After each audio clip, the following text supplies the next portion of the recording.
Assalamualaikum warahmatullahi wabarakatuh. Kami dari kelompok 8 akan menyampaikan hasil diskusi kami tentang pendidikan inklusi di Finlandia. Saya di sini sebagai moderator, izinkanlah saya untuk menyampaikan anggota kelompok 8. Yang pertama ada Putri Jajah Nurjana, yang kedua ada saya sendiri, Himatul Hasanah, dan yang ketiga Faris Sukmo Priyan Budi. Langsung saja kita mulai pembahasan materi berikut ini. Baik, di sini saya akan menjelaskan tentang keadaan pendidikan di Finlandia. Finlandia terkenal dengan pendidikan terbaik di dunia. Ini terbukti dari peringkat PISA, Program for International Student Assessment. Pada tahun 2003, siswa Finlandia menduduki peringkat pertama dan meraih sektor tertinggi di dunia secara konsisten.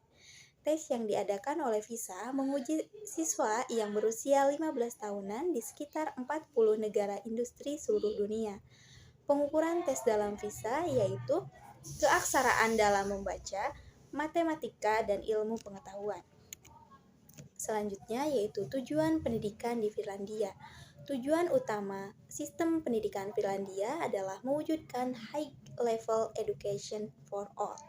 Tujuan tersebut mengupayakan agar seluruh rakyat Finlandia dapat mengenyam pendidikan hingga tingkatan tertinggi, secara merata dengan kemampuan, keahlian, dan kompetensi yang terbaik.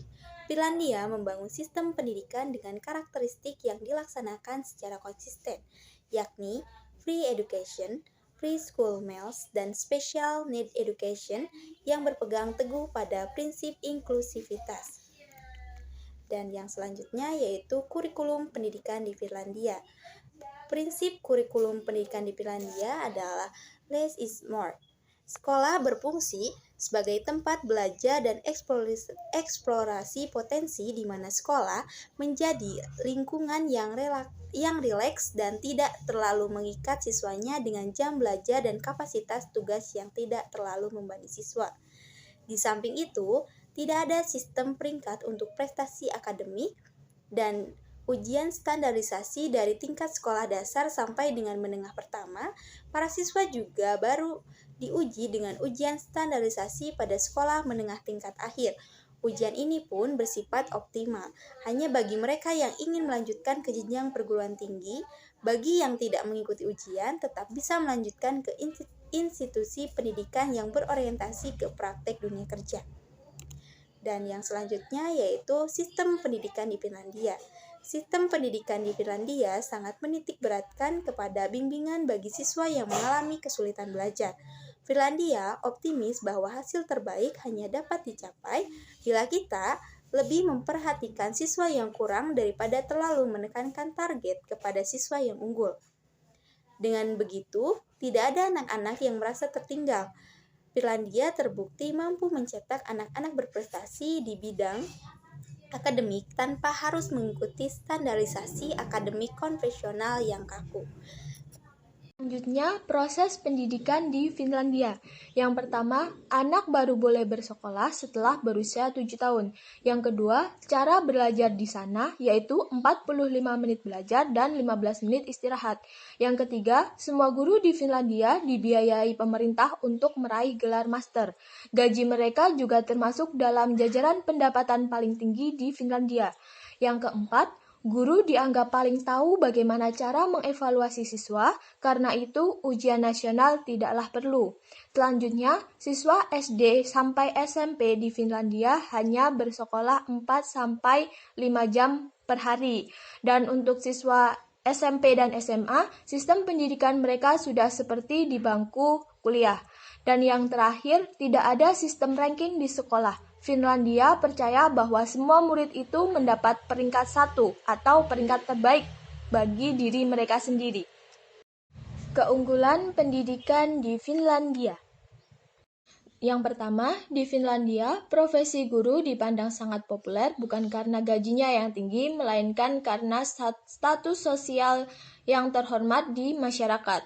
Yang kedua, seleksi untuk jadi guru sangat kompetitif. Hanya siswa-siswa terbaik yang melamar ke program pendidikan guru dan yang diterima hanya 10%. Pelamar dinilai berdasarkan nilai raport SMA. aktivitas ekstrakurikuler, dan skor matriculation exam, kalau di Indonesia disebut dengan UN. Setelah lulus tes, kemudian mereka diobservasi dalam hal teaching like activity dan wawancara, karena syarat utama menjadi tenaga pendidik di Finlandia adalah memiliki jiwa mendidik dan pedagogik. Yang ketiga, setiap guru di Finlandia minimal harus bergelar master alias S2. Hanya 11 universitas yang memiliki program pendidikan guru. Jadi memudahkan dalam mengontrol kualitas dan standar konsistensi program pendidikan. Untuk mendapat gelar master, mahasiswa harus menyelesaikan 5 tahun pendidikan research base yang menekankan pengetahuan tentang pedagogik. Sebelum lulus, mahasiswa juga harus mengikuti magang selama 1 tahun penuh mengajar di sekolah yang bekerja sama dengan universitas tempat mereka kuliah. Sekolah-sekolah ini adalah sekolah model di mana para guru dan peneliti mengembangkan metode-metode perkembangan pembelajaran terbaru. 4. Gaji guru bukanlah profesi yang bergaji paling tinggi, namun besarannya tidak begitu jauh berbeda dengan penghasilan dokter, pengacara, atau tenaga profesional lainnya. Yang kelima, dalam hal kurikulum, pemerintah hanya membuat panduan umum berupa target atau goals, dan guru diberi kebebasan bagaimana caranya untuk mencapai target tersebut. Guru bebas memakai metode mengajar maupun buku teks apapun. Yang keenam, guru mengajar kelompok siswa yang sama sampai beberapa tahun. Dengan demikian, guru dapat lebih mudah mengenali siswa-siswanya sekaligus dapat memantau perkembangan akademik, sosial, maupun emosionalnya. Dan setiap guru wajib membuat evaluasi mengenai perkembangan belajar setiap siswanya. Dan satu kelas maksimal jumlah siswanya hanya 12 orang, sehingga guru dapat lebih mudah memantau seluruh siswa. Tidak ada standarisasi pendidikan di Finlandia karena berlawanan dengan kreativitas. Mereka percaya semakin standarisasi ditekan, semakin sempit ruang kreativitas. Menurut guru di Finlandia, mata pelajaran terpopuler di kalangan siswa adalah art dan craft, terutama kerajinan kayu atau woodwork. Selain itu, guru di Finlandia menekankan pentingnya waktu bermain yang dipercaya dapat meningkatkan performa akademik siswa, namun juga dapat membantu perkembangan kognitif, afektif, dan sosial. Prinsipnya, dalam 1 jam pelajaran, 45 menit dialokasikan untuk belajar dan 15 menit dialokasikan untuk bermain bebas sesuai dengan kehendak siswa. Karenanya, waktu istirahat sangat banyak di sekolah-sekolah yang ada di negara Finlandia, bahkan hingga sekolah lanjut atas.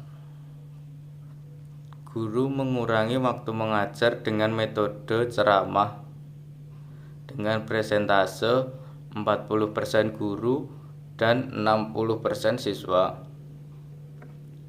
Waktu mengajar guru di Finlandia 4 jam sehari dan 2 jam per minggu untuk professional development.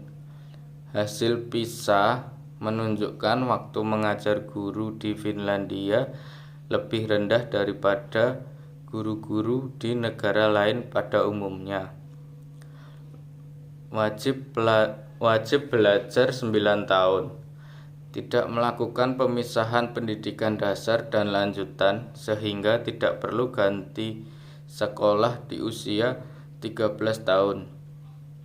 Kebijakan ini dilakukan untuk menghindari masa transisi yang perlu dialami oleh siswa yang dianggap dapat mengganggu pendidikan mereka.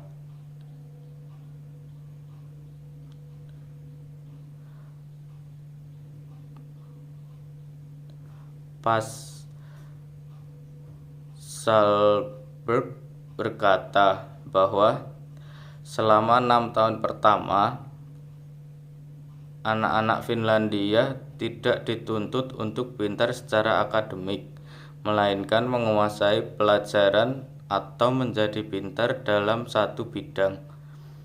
Sama sekali tidak ada tes.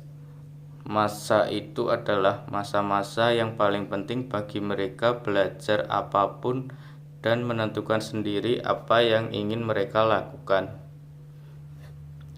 Di sekolah tidak ada PR dan tes. PR dan tes hanya diberikan pada remaja dan itu pun jarang sekali. Terlalu banyak tes membuat guru cenderung mengajar siswa hanya untuk lulus ujian, padahal aspek dalam pendidikan tidak hanya diukur dengan ujian. Pada guru sangat menghindari kritik terhadap pekerjaan siswa. Setiap siswa diperbolehkan melakukan kesalahan. Mereka hanya diminta membandingkan hasil mereka dengan nilai sebelumnya dan tidak dengan nilai siswa lainnya. Finlandia menganut automatic promotion, nilai kelas otomatis. Guru siap memberi perhatian lebih untuk membantu siswa yang tertinggal berupa les privat sehingga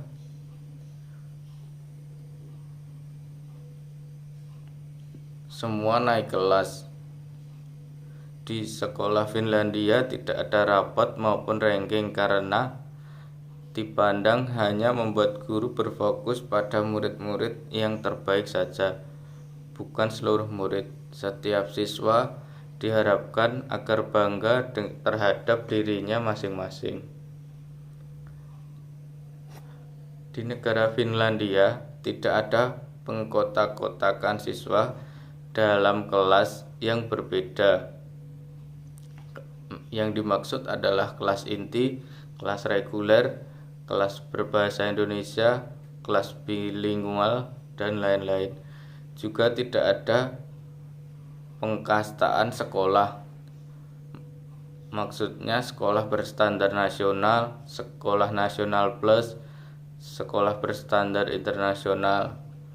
Bahkan sekolah swasta pun mendapat besaran dana yang sama dengan sekolah negeri. Dengan demikian tidak ada kesenjangan antar sekolah dalam negara Finlandia.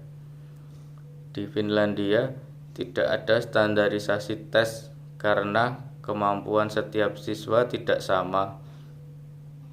Melakukan tes baku untuk semua siswa sama sekali tidak menghasilkan mutu pendidikan yang baik. Pemerintah Finlandia membuat kebijakan untuk menumbuhkan minat baca dengan menjadikannya sebagai kultur. Cara-cara yang ditempuh oleh pemerintah antara lain dengan membuka perpustakaan menyatu dengan pusat perbelanjaan dan pustaka keliling bagi daerah yang sulit dijangkau, serta menyiarkan program berbahasa asing dengan teks terjemah dalam bahasa Finlandia di stasiun TV sehingga anak-anak bahkan membaca saat menonton TV. Selain itu, untuk tiap bayi yang lahir kepada keluarganya diberi maternity package berisi 3 buku bacaan untuk ayah, ibu, dan untuk bayi itu sendiri.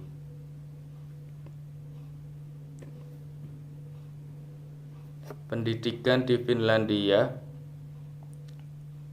merupakan murni public good, yang berarti bahwa investasi berasal dari publik melalui pajak dan manfaat hasil pendidikan dinikmati oleh publik juga. Pendidikan di Finlandia gratis dari sekolah dasar hingga program doktoral. Hanya 4% dari keseluruhan institusi pendidikan di Finlandia yang tidak didanai oleh pemerintah melalui wajib pajak. Walaupun gratis, pemerintah Finlandia juga berkomitmen untuk menjamin kualitas yang tinggi pada semua sekolah tanpa terkecuali. Kurikulum pendidikan di Finlandia tidak berubah. Komitmen untuk terus melaksanakan sistem pendidikan berkualitas tinggi ini dijaga dengan baik, walaupun sudah lebih dari 20 menteri pendidikan yang berganti sejak reformasi pendidikan Finlandia diluncurkan sejak 1970. Finlandia adalah negara yang tidak mempunyai sumber daya alam yang cukup dan kondisi geografis yang kurang menguntungkan. Namun, mereka menyadari bahwa sumber daya sesungguhnya adalah brain atau anak manusia. Semua lapisan masyarakat dengan segala macam profesi, apakah itu guru, kepala sekolah, polisi, dokter, pengacara, setuju untuk membuat dan konsisten akan suatu standar pendidikan yang tinggi. Sekian materi yang dapat kami sampaikan.